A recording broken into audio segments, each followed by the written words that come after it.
जैसे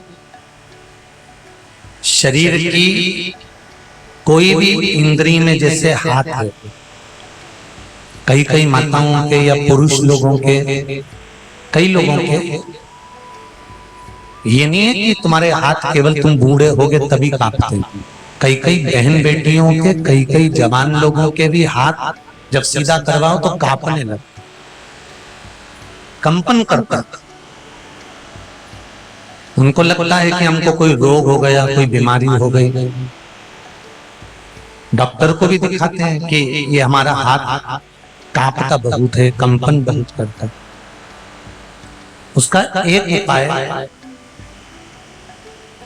अग्नि पुराण में से आप निकाल कर सकते हो। जिनके भी हाथ कांपते हो, चाहे वो युवान बेटा बेटी हो, चाहे वो वृद्ध हो, जिनके भी हाथ कांपते हैं,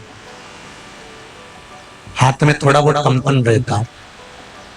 और ऐसे कई लोग हैं, केवल हम उनको नहीं कहेंगे कि बुजुर्ग लोगों के कांपते हैं, बहुएं हैं, बेटियां हैं, कई काम करने वाले जो होते हैं, जिन दिन रात दुकान पर बैठते हैं, काम करते हैं, उनके भी हाथ में थोड़ा कंपन आने लगता है।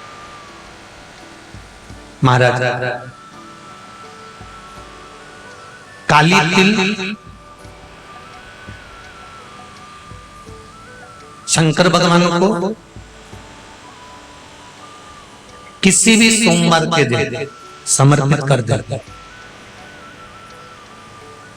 उस काली तिल को चढ़ाने के बाद एक बेलपत्री, एक शमी पत्र शिव जी को चढ़ाना।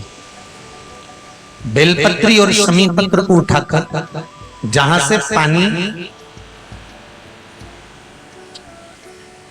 शिवलिंग, जलाधार, ये पानी बहने का स्थान, जहां से पानी नीचे की ओर जाता है, बेलपत्री और शमी पत्र को उठाकर जहां से पानी नीचे की ओर जाता है, वहां उस पत्ती को रख देते। काली तिल को वापिस जलाधारी पर से शिवलिंग पे से उतार कर लेकर आ जाए और उसको डब्बी में रखें। सुबह उठने के बाद में, मुंह धोने के बाद में, नाश्ता करने से पहले या कुछ भी खाने से पहले मुख में 2 दाने वो काली तिल के हाटकेश्वर महादेव का नाम लेकर, कौन से महादेव? हाटकेश्वर महादेव का नाम लेकर 2 दाने उस काली तिल के खाना चालू कर दीजिए। 8 दिन 9 दिन कर लो, हाथ में कंपन आना बंद हो जाएगा और आपका हाथ धीरे धीरे ठीक हो जाए। जैसे एक पत्र आया, देखिए। अब एक माता जी ने प्रश्न करा सुबेरे कि गुरुजी ये बताओ, इतनी सुबेरे सुबेरे कई बार हमारे यहाँ लाइट नहीं रहती और हमारे यहाँ ताजा पानी नहीं आए, तो हम कौन सा पानी ले जाए? पहले तो ये बताओ ताजा पानी कैसा होता है? हम भी तो सुने अग्नि, वायु,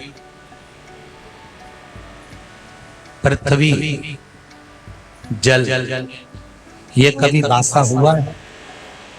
अरे बोलते जाओ रे। एक मुर्दे को छू कर हवा चलकर तुम्हारे पास चली गई तो वो हवा क्या बेकार हो गई?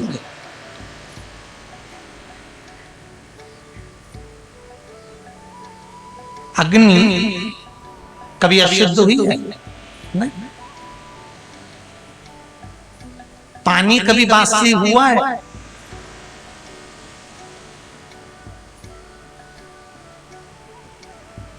बासी तुम हो गए, पानी बासी नहीं हुआ।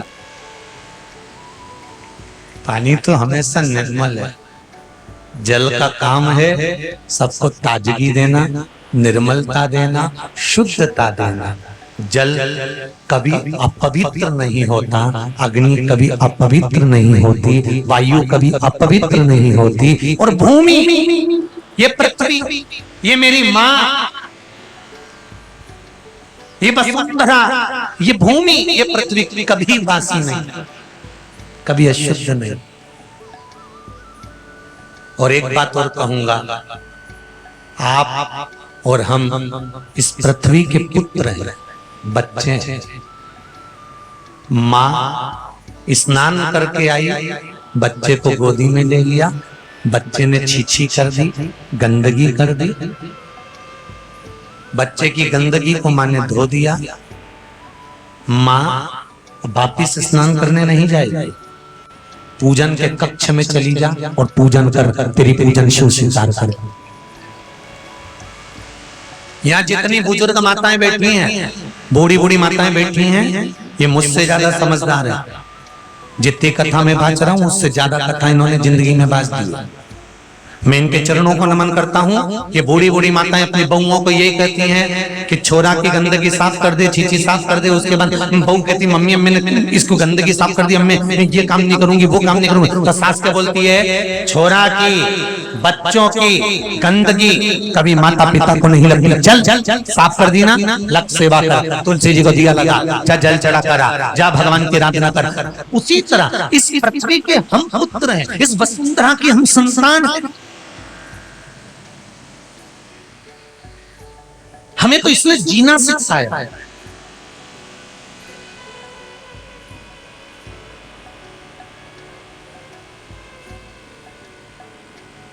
भारतीय और अंग्रेजों में एक ही अंतर है। अंग्रेजों ने केवल एक जगह बैठना सिखाया और भारतीयों ने आगे बढ़ना सिखाया। हमारे भारतीयों में और अंग्रेजों में एक ही चीज है, हमारे भारतीयों ने आगे बढ़ना सिखाया है और अंग्रेजों ने केवल बैठना सिखाया। इसलिए अब मैं क्या बोलूंगा तो तुम सोचोगे बताओ व्यासपीठ से ऐसी बात बोल दे मारा, और कह दो तो बोल दू रतलाम बात। पक्का जवाब तुम दे देना। हाँ ठीक है, तो सुन। भारतीयों ने आगे बढ़ना सिखाया और अंग्रेजों ने बैठना सिखाया। जब बच्चा छोटा होता है ना, चाहे तुम हो चाहे हम हो, छोटे से थे ना, जब ये जो आज के जमाने में शौचालय बन गए, इन शौचालय में तो छोटे से बच्चे को कहाँ बैठना आता था, ओके तो यहाँ बिठा देते थे और माँ कहती जाती थी आगे बढ़ी जा, आगे बढ़ी जा, आगे बढ़ी जा। वो इन्होंने पोटा करते जाए, आगे बढ़ी जा, फिर पोटा करते जाए, आगे बढ़ी जा। अंग्रेजों ने एक जगह बैठना सिखाया, उन्होंने लगा दी सीट, बैठा रहो। और हमारा भारत देश कहता है आगे बढ़ते रहो।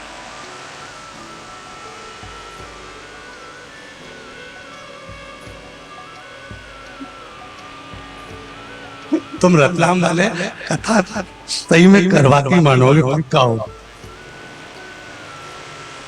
भारतीय आगे बढ़ना सीखा, भारतीय कभी एक जगह बैठना नहीं सीखा। हमारे स्वामी विवेकानंद एक बार जा रहे थे ट्रेन में, और स्वामी विवेकानंद जब ट्रेन में जा रहे थे तो कुछ अंग्रेज उसमें बैठे हुए थे। वो अंग्रेजी में बात करते करते हिंदुस्तानियों को कुछ कह रहे थे, भारतीयों को कुछ कह रहे थे, आड़ा टेढ़ा शब्द कह रहे थे। स्वामी विवेकानंद को भी कहने लगे। स्वामी विवेकानंद सुनते रहे। इनको लग रहा था कि इनको तो अंग्रेजी आती नहीं होगी,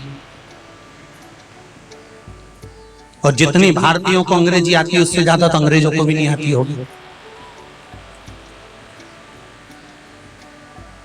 भारत का एक बच्चा विदेश पढ़ने गया, मां विदेश के बच्चों ने भारत के बच्चे को घेर लिया और घेर कर बोला ये देख हमारे देश ने कितनी उन्नति करी है। हमारा देश, हमारे यहाँ शादी भी ईमेल पे हो जाती है, शादी भी ईमेल से हो जाती है।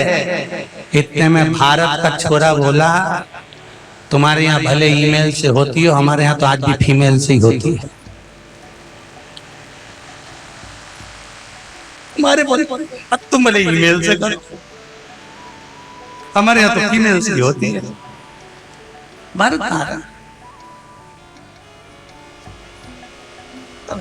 स्वामी विवेकानंद को अपशब्द कहने लगे। वो आपस में हिंदुस्तानियों को, भारतीयों को अपशब्द कहने लगे, अंग्रेजी भाषा में कुछ कहने लगे। अब कहते कहते कहते कहते कहते कहते कहते वो आगे स्टेशन आया तो वहां पर बहुत सारे सनातनी भाई इकट्ठे थे। उन सनातनियों ने स्वामी विवेकानंद की जय जयकार करी, और जैसे ही स्वामी विवेकानंद प्लेटफॉर्म पर रेलवे स्टेशन पर उतरे तो ये अंग्रेज भी उतरे, और उतरते से ही कुछ प्रशासन के लोग वहां आकर खड़े हुए और स्वामी विवेकानंद से अंग्रेजी में कुछ कहने लगे। तो स्वामी विवेकानंद भी अंग्रेजी में उत्तर देने लगे। जैसे स्वामी विवेकानंद ने अंग्रेजी में उत्तर देना चालू करा, ये अंग्रेजी बोलने वाले अंग्रेज स्वामी विवेकानंद को देखते रह गए। जब स्वामी विवेकानंद वापिस ट्रेन में बैठने लगे और अंग्रेज वापिस ट्रेन में बैठे तो उन्होंने स्वामी विवेकानंद जी से कहा, स्वामी जी एक बात बता, हम इतनी देर से अंग्रेजी में जो जो कह रहे थे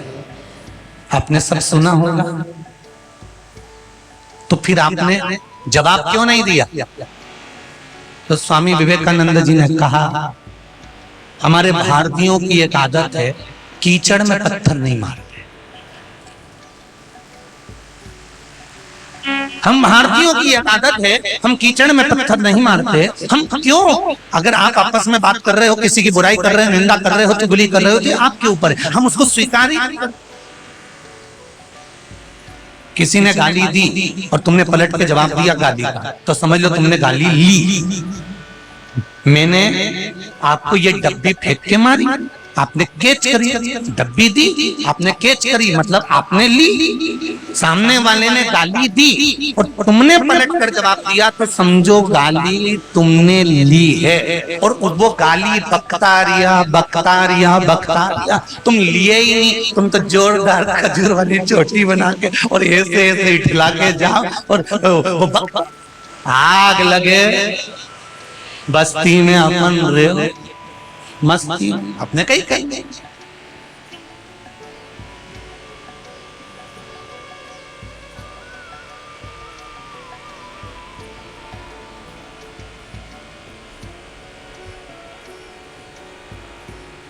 बोले बोले तो अपने को उससे लेना कुछ नहीं, उससे हमें प्राप्त भी करना। स्कंद पुराण कहती है बैसाखी, महत्तम कहता है एक महिरत नाम का राजा हुआ, स्कंद पुराण में लिखा हुआ, जिसका नाम था महिरत।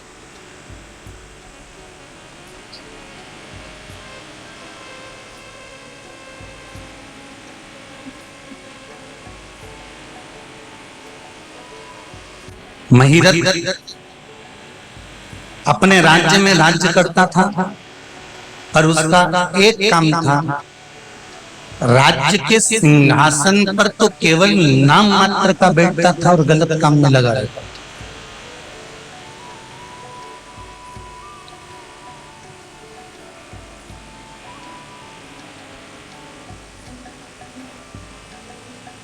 दुनिया का एक सा बेकार काम कौन सा था जो महिरत ने नहीं करा?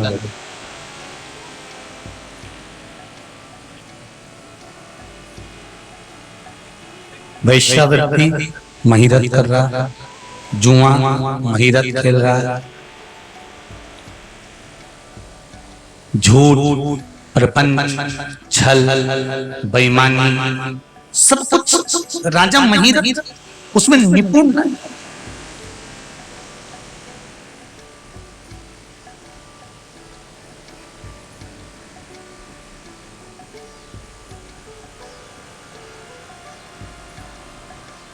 बेकार से बेकार काम राजा महिरत कर रहा था। एक बार राजा महिरत रथ पर सवार होकर निकल कर जा रहा था।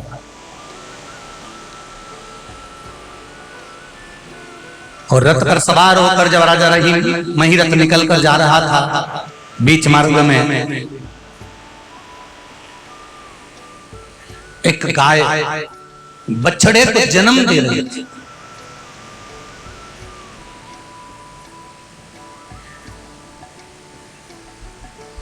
और राजा महिरत जब गाय बछड़े को जन्म दे रही है, नारी की चाहे पशु हो, पक्षी हो, मनुष्य हो, उसकी पीड़ा कितनी होती है महाराज। जब एक नारी चाहे वो पशु हो, पक्षी हो, चाहे मनुष्य हो, जब अपने बच्चे को जन्म देता है ना, तब उसको पीड़ा कितनी होती है। उस नारी का दूसरा जन्म होता है बच्चे को जन्म देते से।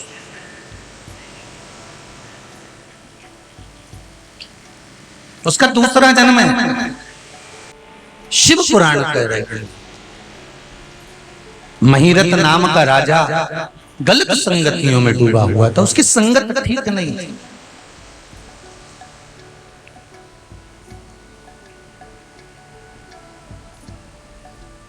जन्म भले राजा के घर में हो जाए,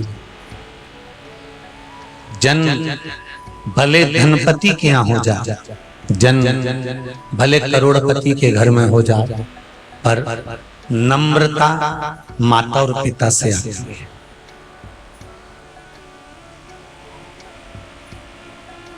नम्रता माता पिता से। महिरत एक गाय बछड़े को जन्म दे रही थी और वो बछड़े को गाय जन्म दे रही है और राजा का रथ निकल कर जा रहा है और राजा महिरत ने अपने दूतों से कहा नीचे उतर कर इस गाय को एक और करो।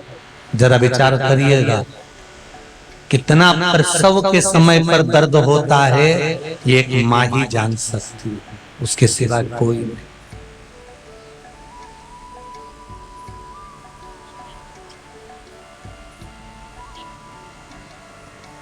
माँ के सिवा कोई नहीं जानता। बैसाख के महीने की शिवरात्रि है कल, एक लोटा जल। ये महिरत की कथा भी कर रही है। महिरत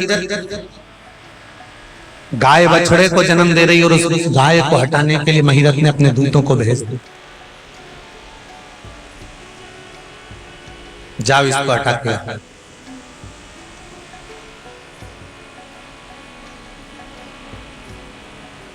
जाओ, इसको हटाओ। द्वारपाल गए, राजा महिरत के कहने पर उस गाय और बछड़े को हटाया। प्रसव का वो बछड़ा आधा तो गाय के शरीर में ही था।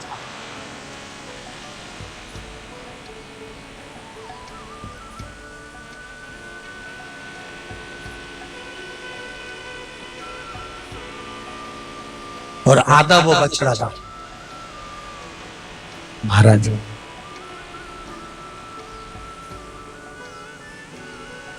गाय को तो हटा दिया, कष्ट भोगती गाय एक साइड हो गई। राजा अपना रथ लेकर निकल गए और कहां जा रहे थे? एक वेश्या के घर।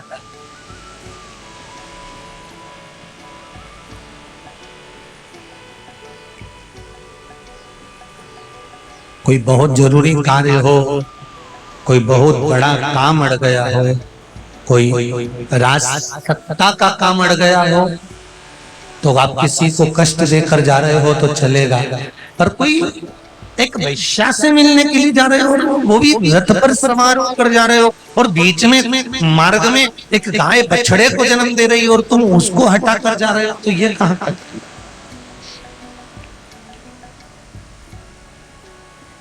शिव महापुराण की कथा तो यहां तक कहती है, अगर एक बार कोई कथा सुनने बैठ गया ना, साधारण से साधारण, अगर गरीब से गरीब व्यक्ति भी अगर आगे आके बैठ गया है, और आप कितने बड़े भी धनपति हो, अगर वो बैठ गया तो फिर आप उसको नहीं हटाना चाहिए।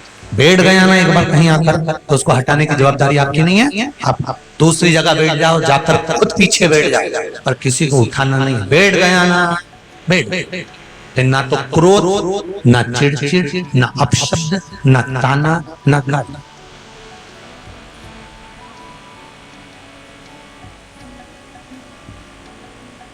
गलत काम करने तो नहीं बैठा है, करने क्या बैठा है?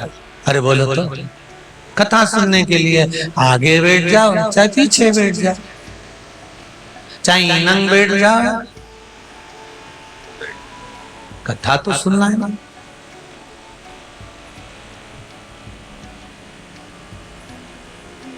कैमरे की निगाह में भले मत आओ, उसकी निगाह में एक बार आ जाना, बस बहुत होती है। उसकी निगाह में अगर आ गए तो जिंदगी सवर जाएगी, नहीं तो जीवन बेकार है हमारा, व्यर्थ का जीवन।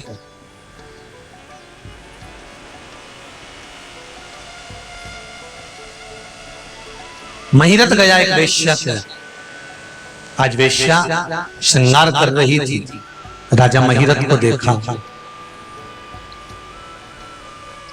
राजन,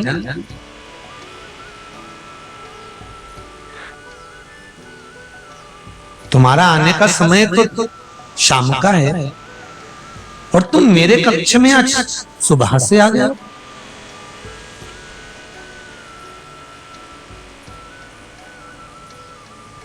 राजा महिरथ ने कहा,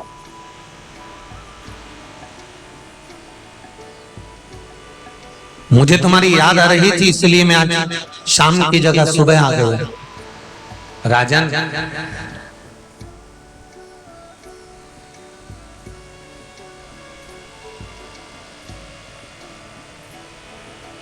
मैं एक साधारण सी वेश्या हूं, मेरे पास तो आपको समय पर आना चाहिए। केवल एक दरवाजा परमात्मा का ऐसा होता है, वेश्या कह रही है, जिसके दरवाजे पर कभी भी जाया जा सकता है, पर वेश्या के यहाँ समय पर आना चाहिए। और तुम मेरे यहाँ रात की जगह शाम की जगह सुबह आ गए। राजा महिरथ ने पूछा, तो उसमें क्या दिक्कत, उसमें तकलीफ क्या है? स्कंद पुराण का यह बड़ा सुंदर संवाद, बैसाख महत्तम, उसमें दिक्कत क्या है?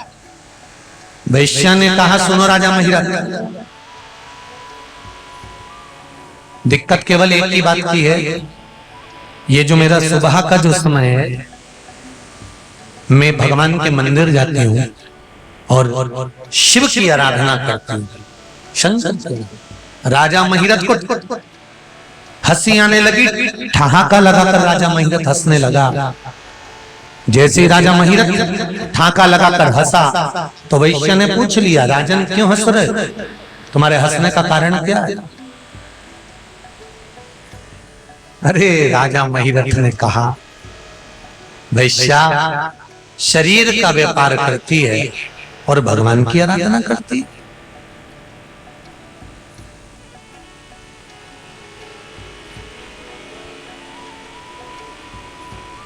वैश्या ने कहा, राजन क्या तुमने शंकर जी का एक नाम नहीं सुना?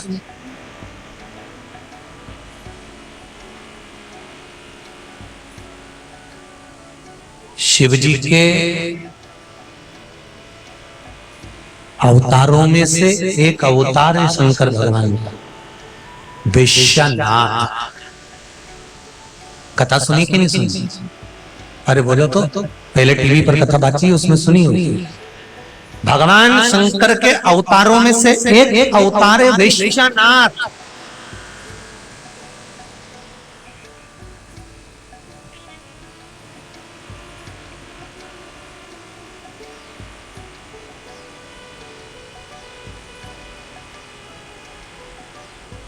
भगवान शंकर भी वैश्या के नाथ बनकर सम्मुख में प्रकट हो गए थे। वैश्या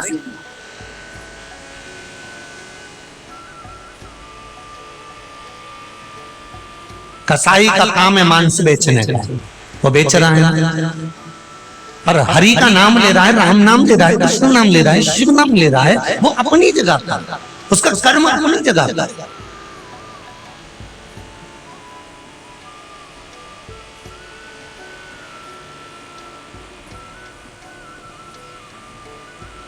मेरा नियम है, वैश्य मैं शिव मंदिर जाता हूं, जल चढ़ाता हूं, शंकर की पूजन करती हूँ, शंकर की आराधना करती हूँ।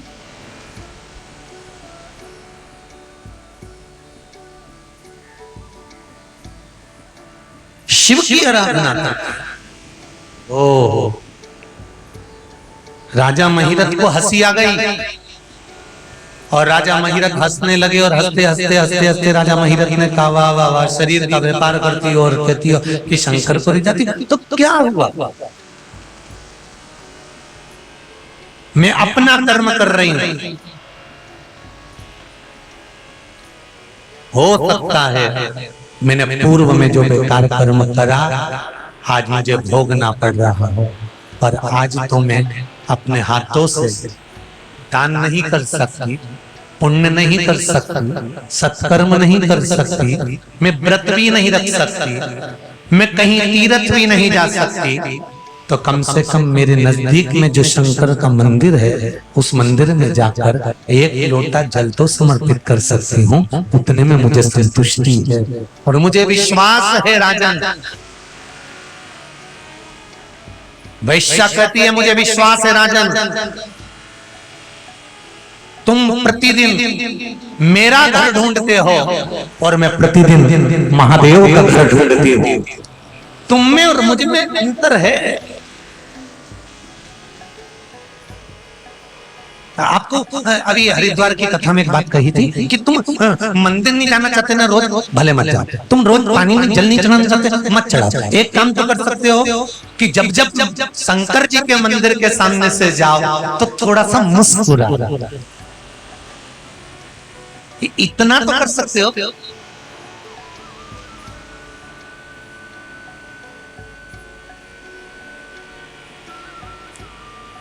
तुम्हारे मुस्कुराने से भी मेरा शिव पट जाएगा, ये पक्का।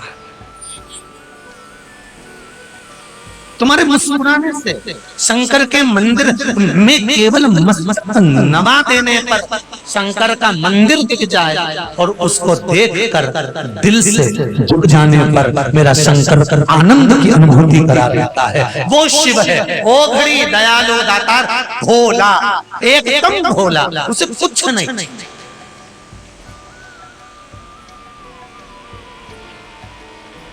उसको कुछ भस्मासुर को कंगन उतार कर दे देता, ये ले। भस्मासुर ने पूछा, ये भस्मासुर बोला कि प्रभु मैं कहाँ तुम्हारे लिए रोज चिता की भस्म ढूंढने जाऊंगा, मेरी खुद की फैक्ट्री खोलना चाहता। तो भगवान शिव ने कहा क्या चाहता है? तुम जिस पे हाथ रखूं मैं वो भस्म हो जाए, क्योंकि भस्मासुर को भगवान शंकर ने प्रकट करा था। तो भस्मासुर ने पूछा था मेरा काम क्या है? शंकर जी ने कहा तेरा एक ही काम है, शमशान से भस्म लेकर आ मेरे शरीर पे लगाने के लिए। तो भस्मासुर जाता था तो मुर्दा ही नहीं मिलता था जलता हुआ, वापिस लौट किया जाता था। आज तो कहीं मुर्दा ही नहीं मिल रहा।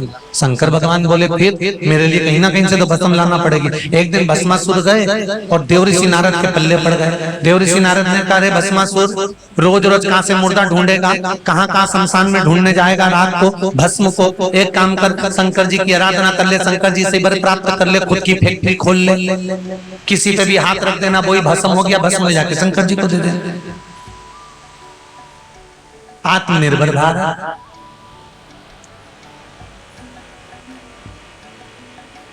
स्वयं कंपनी खोल लो।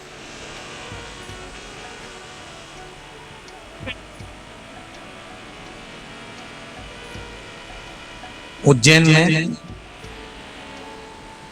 रतलाम की शिव महापुराण की कथा को सुनकर उज्जैन के कई मंदिरों में अमावस्या को, बैसाख की अमावस्या को जहां जहां अन्न क्षेत्र चलते थे उन अन्न क्षेत्र वाली जगह पर उज्जैन की कई माताएं सत्तू पन्नी में बनाकर बेच रही हैं और वो सत्तू उज्जैन के कई अन्न क्षेत्र में जा रहा है। जो अमावस्या के दिन अन्न क्षेत्र में भंडारे होते थे, अमावस्या के दिन वो अन्न क्षेत्र के भंडारे सत्तू के होंगे।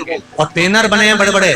मैं टीवी चैनल वालों को कहूंगा कि जो बैनर भेजे हैं समिति के पास आए हैं और चैनल पर दिखाएं कि कितने बड़े बड़े बैनर लोगों ने बनवाए हैं कि अब की बार जो बैसाख महीने में अमावस्या के दिन अन्न क्षेत्र के भंडारे होंगे उसमें सत्तू ही बांटा जाएगा। इसको कहते हैं आत्मनिर्भर भारत।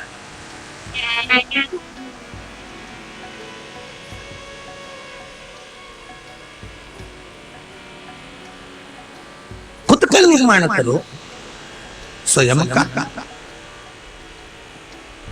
और पूरे उज्जैन में बड़े बड़े बैनर लगाए कि रतलाम में चल रही शिव महापुराण की कथा में जो प्रेरणा मिली है उस प्रेरणा के अनुसार सत्तू का प्रसाद, सत्तू का भंडारा वितरण किया।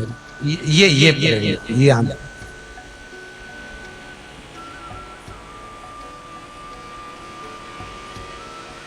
आने वाली पीढ़ी सत्तू को छूना पसंद नहीं करेगी, इसलिए मेरी जीजियों से निवेदन है चने की दाल गलाओ, गेहूं गलाओ, जौ गलाओ।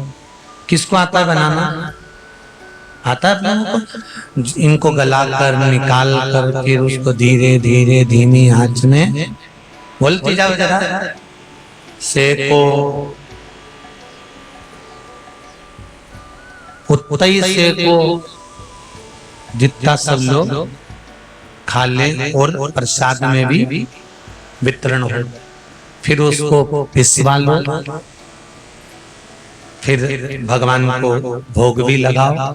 और जो मेहमान तुम्हारे यहाँ आए बैसाख महीने में, भले वो नहीं खाए तो आधी चम्मच दो, घोल के गुड़ से शक्कर से दिल से लो साहब। हमने रतलाम की कथा सुनी है। अब तो जो मेहमान आएगा बैसाख का महीना में सत्तू जरूर खिलाएंगे, चाहे कुछ भी हो जाए। खाओ तो जरा आधा चम्मच खाओ। ये सत्तू कहाँ काम आएगा? जम के बोलो जरा। मरने के 47वें दिन जब बैतरणी नदी को पार करना होगा, तब घाट पर अपन सब मिलेंगे रतलाम वाले वहीं पे। वहीं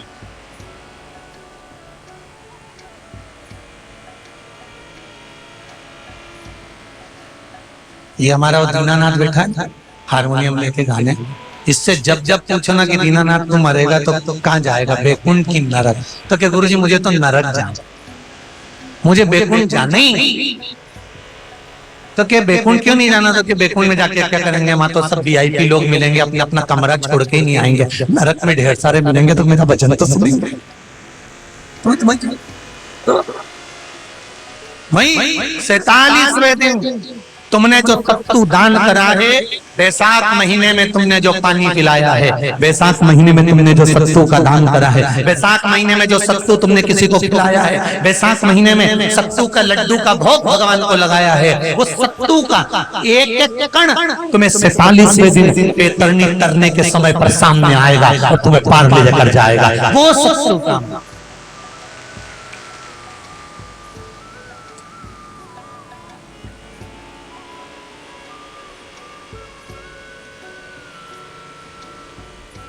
रखो।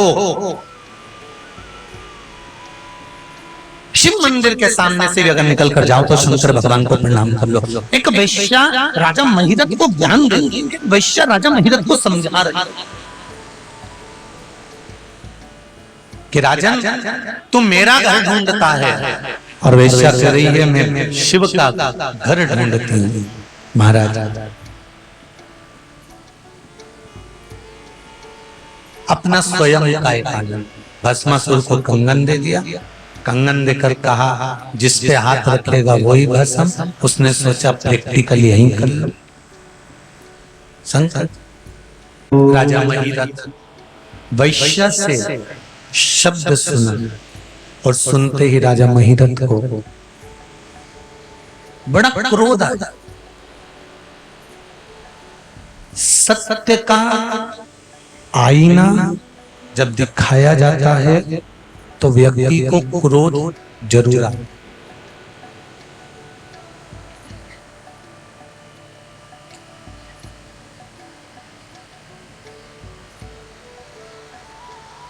सत्य का जब आईना दिखाओगे तो थोड़ा सा क्रोध आएगा।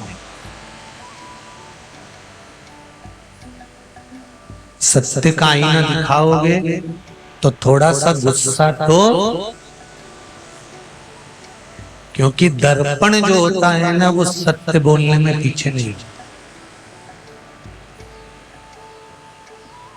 दर्पण असत्य बोले वो बात दूसरी हो, दूसरा कहीं का दर्पण हो जिसमें आप आड़े टेढ़े दिखते हो, पर दर्पण की सत्य। वैश्या ने राजा महिरथ को शब्द कहे, राजा महिरथ को क्रोध आया।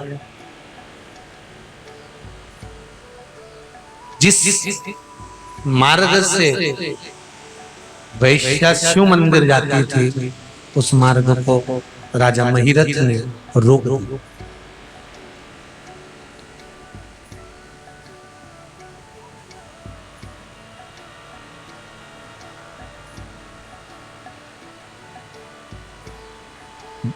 ध्यान देना थोड़ा सा कथा में। सत्कर्म करने वाले को कभी ना रोका जाए। कोई भजन कर रहा हो, कीर्तन कर रहा हो, मंत्र जाप कर रहा हो, स्मरण कर रहा हो, नाम जाप कर रहा हो, उसको कभी भी कष्ट ना दिया जाए।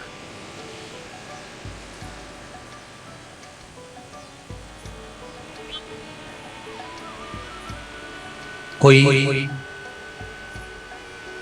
बल्कि प्रेरणा देना चाहता है, प्रेरणा प्रदान करना चाहता है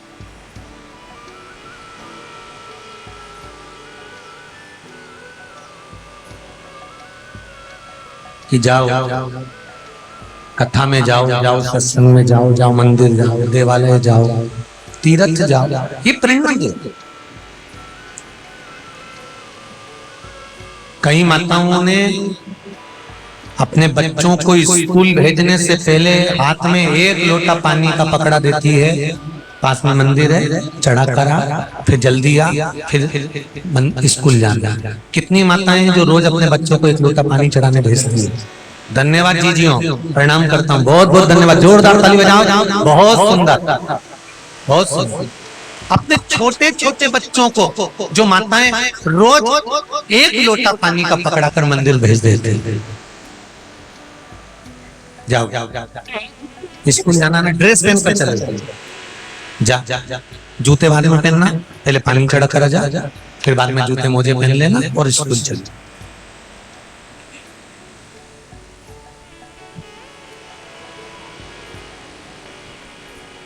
कल बैसाख की शिवरात्रि है। सुबह से लेकर, वैसे तो शिव जी के मंदिर में पट पट पट पट कपट और झंझट कुछ होती नहीं है, फिर भी आजकल कुछ नियम बना दिए गए हैं शंकर जी के मंदिर में कि इतनी बजे तक ही पानी चढ़ाओ। तो जैसा ब्राह्मणों ने नियम बना दिया वैसा कर लो, कोई दिक्कत नहीं। वैसे शंकर जी के पास जाने के लिए कोई समय नहीं है। माँ बाप के पास जाने का कोई समय होता है कि बच्चा मैं तो इतनी बजे, माँ कहे कि मैं तो 9 बजे गोदी में लूंगी, इसके बाद लूंगी नहीं। माता और पिता की गोद में बच्चा कभी भी जा सकता है। शंकर जी के मंदिर में आप कभी भी जा सकते हो, शिव के पास अपने दिल की बात कहने के लिए शंकर के मंदिर में कभी भी। अब थोड़े से नियम बन गए हैं, जब से ये शिव महापुराण की कथा से लोग जागे हैं तब से लोगों ने कह दिया हम तो इतनी बजे तक पानी चढ़ाने देंगे, कब तक आते रहेंगे, भीड़ बढ़ गई। सारे ब्राह्मण जन को सबसे ज्यादा खुशी होना चाहिए कि सनातनी जाग रहा है, शंकर मंदिर में आ रहा है।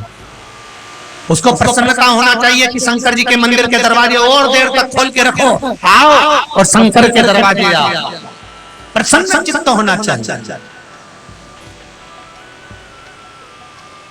शिवरात्रि पड़ती है, बैसाख शिवरात्रि, उस दिन अगर शंकर के मंदिर बहुत दूर है या शंकर का मंदिर तुम नहीं जा सकते तो पीपल का वृक्ष, बट वृक्ष या आंवले का वृक्ष या बेलपत्री का वृक्ष, इस वृक्ष के नीचे शिव जी का स्मरण करकर, बेलपत्री के पेड़ के नीचे बेलकेश्वर महादेव, पीपल के वृक्ष के नीचे पिपलेश्वर महादेव, बट के पेड़ के नीचे बटकेश्वर महादेव, आंवले के वृक्ष के नीचे अक्षेश्वर महादेव का नाम लेकर भी अगर तुम जल चढ़ाओगी तो शंकर भगवान स्वीकार कर लेगा। ये बैसाख की कथा है।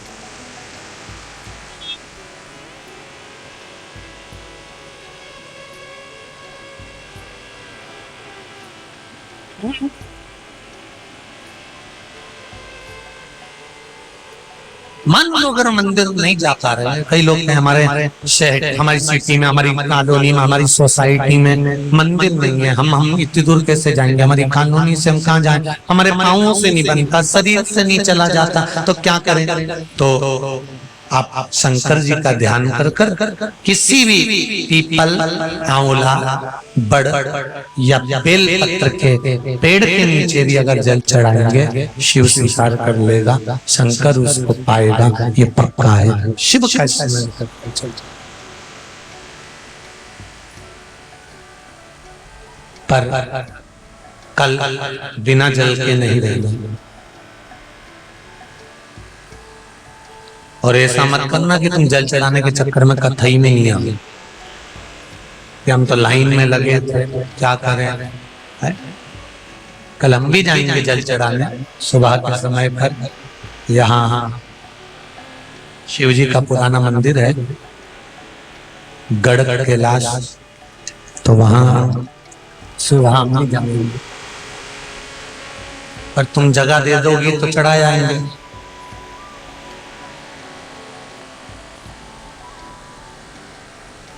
क्योंकि गढ़ कैलाश उनका नाम है और तुम उसी गढ़ के हो, इसलिए शिव भक्ति क्या एक भाव जागृत हो।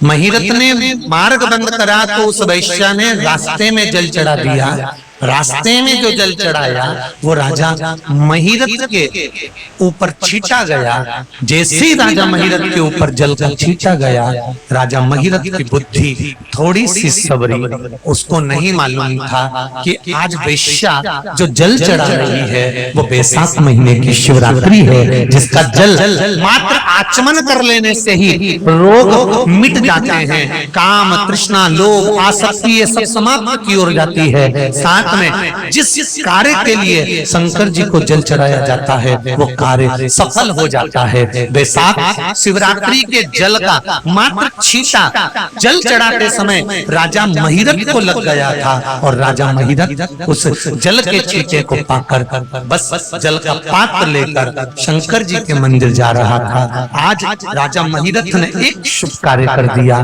जल लेकर जब शिव मंदिर जा रहा था, बीच में कोई प्यासा नहीं,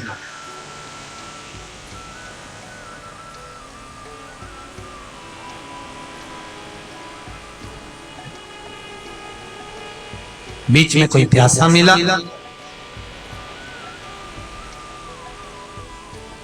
जल की याचना करी, प्यास लग रही है, पानी दे दिए। हमें बहुत प्यास लगी, बहुत प्यास।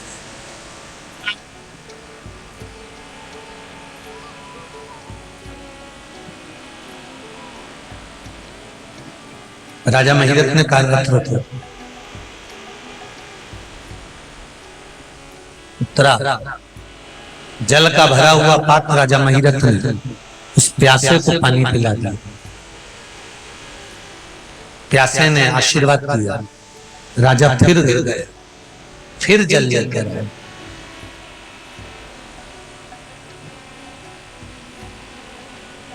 फिर कोई प्यासा मिल गया, राजा ने फिर पानी।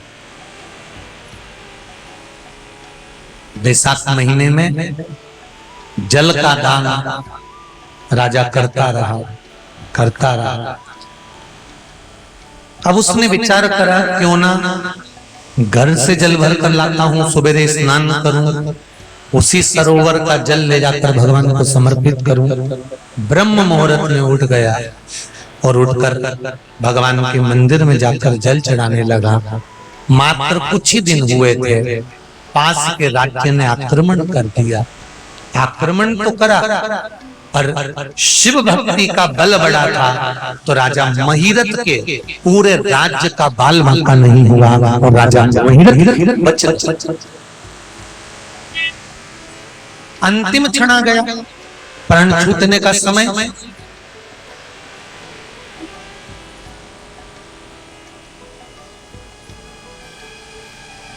और जब प्राण छूटने का समय आया तो यम के दूत जब बंदी बनाने के लिए आए, सामने सम्मुख में जब पहुंचे,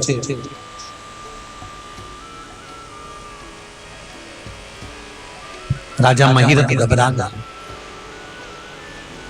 नैनों से जल बहने लगा, आंखों में आंसू भरा हुआ। यमदूत राजा महिरथ को ले जाने के लिए आते हैं और शंकर भगवान के गण सम्मुख में खड़े होकर कहते हैं इसने शिव भक्ति करी है। यमदूतों ने कहा सबसे पहले इसने वेश्या का संग करा, जुआ खेला, मांसाहार करा, मदरा पान करा, वैश्यावृत्ति करी, सारे गलत काम करे, सब कुछ गलत करा, तो भोगना तो इसको पड़ेगा।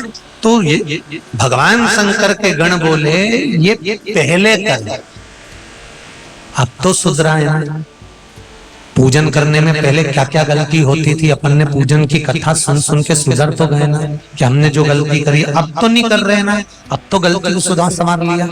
तो इसको शिव धाम, जितने लोगों ने शिव महापुराण में सेवा करी है, सेवा में लगे हुए हो, किसी ना किसी रूप में सेवा कर रहे हो, 3 महीना लिख कर रखना, जो सेवा का फल इतना। राजा शिव के धाम चले गए। भगवान गणेश जी का मंगल विवाह रिद्धि सिद्धि के साथ हो रहा है। कल कथा का विराम दिवस रहेगा। जिन्होंने 7 दिन की कथा नहीं सुनी वो कल की कथा जरूर सुनना। 7 दिन की कथा का पुण्य मिल जाएगा। कथा का समय यही रहेगा 1 बजे से 4 बजे तक। भगवान गणेश जी को विवाह हो रहा है। रिद्धि सिद्धि गणेश जी महाराज के गले में जयमाला पहना रही हैं। जोरदार ताली बजाएं।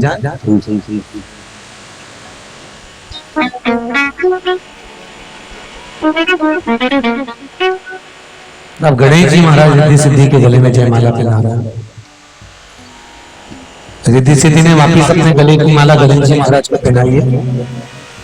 गणेश जी ने उनको गोदी में लिया, दोनों को कंधे पर हाथ रखा है। जोरदार रिद्धि सिद्धि गणेश जी के लिए।